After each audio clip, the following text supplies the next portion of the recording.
యేసుక్రీస్తు పరిశుద్ధ నామానికి మహిమ కలుగునుగాక.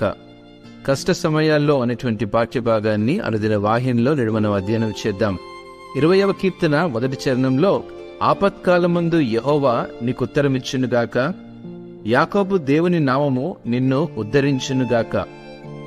కష్ట సమయాల్లో ప్రార్థన మరియు దేవునిపై విశ్వాసం చాలా అవసరం. ఈ వాక్యంలో కీర్తనాకారుడు తన కష్ట సమయాల్లో దేవుని సహాయం కోసం హృదయపూర్వక ప్రార్థన వ్యక్తం చేశాడు. తనకు అవసరమైన సంపూర్ణ సహాయాన్ని దేవుడు మాత్రమే అందించగలడని విశ్వాసముతో ప్రార్థన చేస్తున్నాడు. విశ్వాసులుగా మనకు కలిగే ప్రతికూల పరిస్థితిలో ఆయన మనకు జవాబిస్తాడని విశ్వసిస్తూ ప్రార్థన చేయాలి. మనం సవాళ్లు మరియు పరీక్షలను ఎదుర్కొన్నప్పుడు మనం ప్రార్థనలో దేవుని వైపు తిరగవచ్చని మరియు ఆయన సహాయం మరియు రక్షణ కోసం అడగవచ్చని తెలుసుకోవడం ద్వారా మనము ఓదార్పు పొందవచ్చు.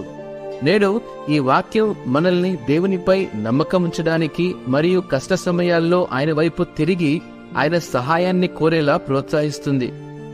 ఇది మనకు దేవునితో ఒడంబడిక సంబంధాన్ని కలిగి ఉందని మరియు ఆయన మనకు అనుగ్రహించిన వాగ్దానాలపై నమ్మకంగా ఉన్నాడని మనకు గుర్తు చేస్తుంది. విశ్వాస ప్రార్థనలో దేవుని వద్దకు చేరుకొని ఆయన మనకు జవాబిస్తాడని నమ్మి మనలను రక్షిస్తాడనే నమ్మకముతో మనము ఓదార్పు పొందుదాం. దేవుడు మిమ్మల్ని ఆశీర్వదించునుగాక. ఆమెన్.